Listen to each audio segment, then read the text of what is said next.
You're watching The Community MMA. What up, what up? This your boy Chris Cross checking in. This is The Community MMA. We got a lot to talk about today, man. It's going down. Talking about Rhonda Rousey coming back. We got Mark Zuckerberg versus Elon Musk. Oh my goodness. He's in trouble. Who's in trouble? Anybody that fights Khamzat? He's in trouble. Who's in trouble? Elon Musk. He's in trouble. Who's in trouble? Anybody that fights Rhonda Rousey in the featherweight division. So these are some of the topics we got right now. Of course, we know Khamzat Chimaev is not fighting anytime soon. I mean, even if they announce a fight today, it's going to be several months before we see Khamzat in the octagon. That's a major, major problem. You know, fans like you and me, we want to see him in the octagon right now. And what is the UFC doing?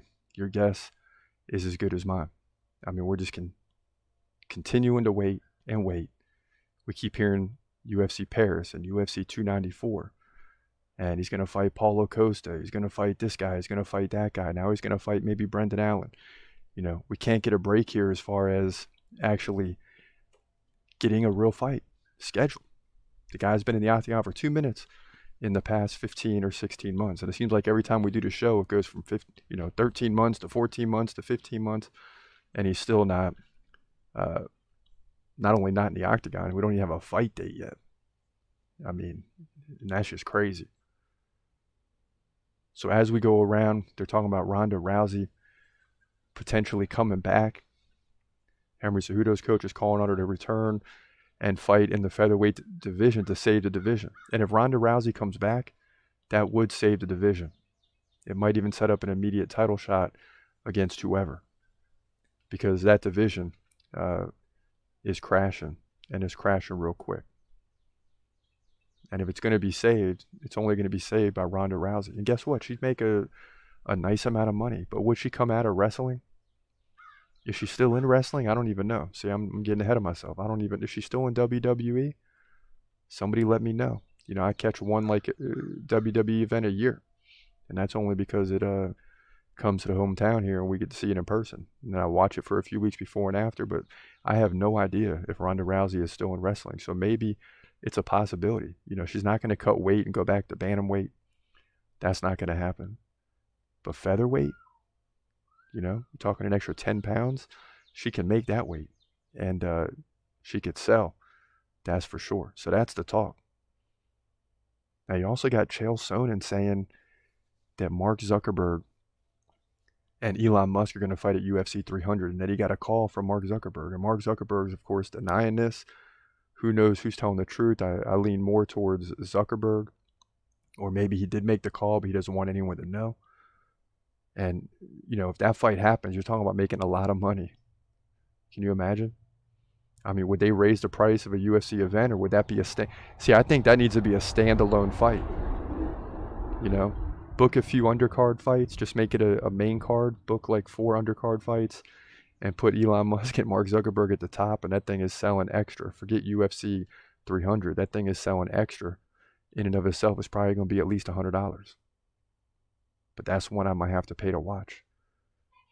And I'm leaning with Mark Zuckerberg, and that's only because I don't know anything about Elon Musk in terms of MMA. I know Mark Zuckerberg trains. He trains in the garage.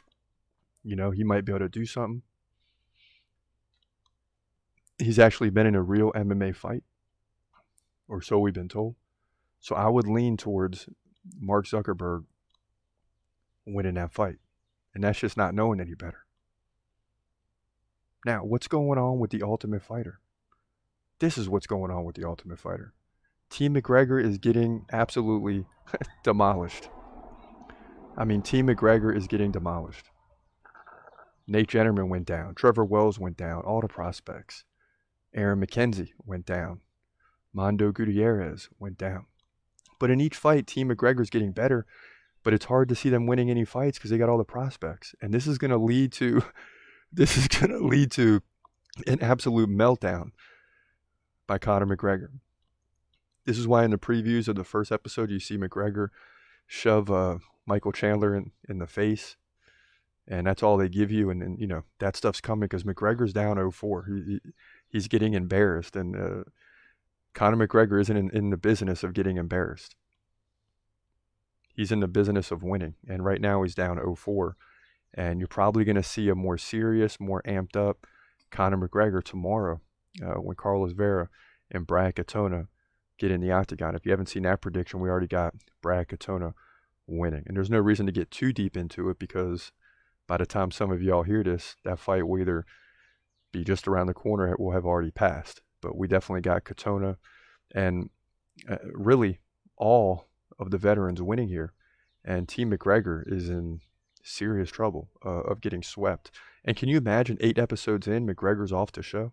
And we got to go another 5 or 6 episodes with just Team Chandler? Gosh, that would be terrible for the ratings. And Dana White and company already knows what's going to happen, right? This stuff is pre-filmed except for the finals, which will go down at like UFC 292 or whenever they said it would. But we could have a situation where Team McGregor is eliminated in full because he picked the prospects to begin with. Chandler got the next pick. He chose the veterans, so he gets both groups of veterans. And McGregor gets both groups of prospects. So you got a major, major problem there for Team McGregor. I just don't see them winning a fight. And that's terrible. Now, as we march forward, right, a lot of things going on in the UFC. But of the utmost importance right now is UFC Vegas 76 this Saturday night. You got Strickland versus Magomedov. Abu Magomedov at the top of the card. So we're getting into that prediction in a minute. But let's change it up this week. Let's get into our favorite fight. And this is not the main event or co-main event, but it's our favorite fight in all the undercards. And the one I like is Ismail Bonfim, representing the Bonfim brothers, right? Taking on Benoit Saint Denis. So let's begin with this one. This goes down this Saturday night at the Apex Center, UFC Vegas 76. In the lightweight division at UFC Vegas 76, one of the best divisions in the UFC where anything can happen. You got the Brazilian Ismail Bonfim, comes in at 19-3, taking on Benoit Saint Denis, who comes in at a nice 10-1. So it's going to be a tough fight for Bonfim. Denis, 3 inches taller at 5'11". They're both 27 years old, entering the prime of their career. Barely, right? Like 27 to 33 is the prime. Now, Denis, 1-inch reach advantage, 73 to 72.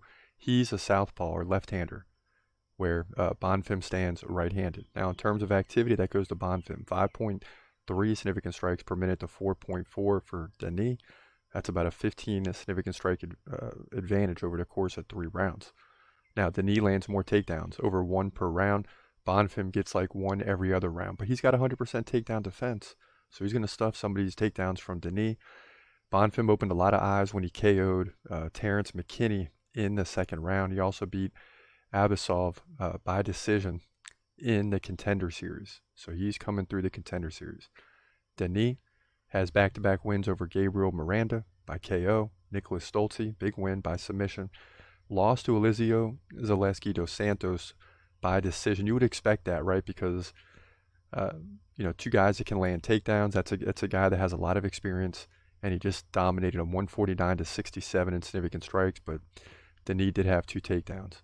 Now, by no means do I think this is going to be an easy fight, but I like Ismail Bonfim just because of the activity and the takedown defense. So he can defend the takedowns. He may lose a round, but he's going to win by decision in the other 2 rounds because he's going to dominate in significant strikes. Probably leads by 6 to 8 significant strikes in the other 2 rounds. The Brazilian will win, in my opinion, barely by decision and move to 20-3. But a lot of good experience coming in this one against a 10-1 Saint Denis here in the lightweight division. UFC Vegas 76.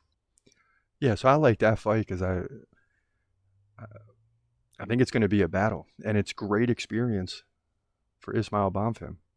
Both Bonfim brothers really good. It just comes down to them getting more and more experience along the way, and Benoit Saint Denis is the guy that can bring the experience. I mean, that's a name that is recognizable. He's not one of the best, right? But it's recognizable. He's got a long career, and it's going to challenge Ismail Bonfim, and I'm looking forward to that one. I can't wait to see the way it turns out. But as always, I hope the prediction comes through. Now, moving forward in the co-main event, you got Damir Ismagulov taking on Grant Dawson. And this is going to be an absolute battle. In the lightweight division at UFC Vegas 76, one of my favorite divisions, probably the best in the UFC, Damir Ismagulov, 24-2, takes on Grant Dawson, who comes in at 19-1. Both guys stand 5'10".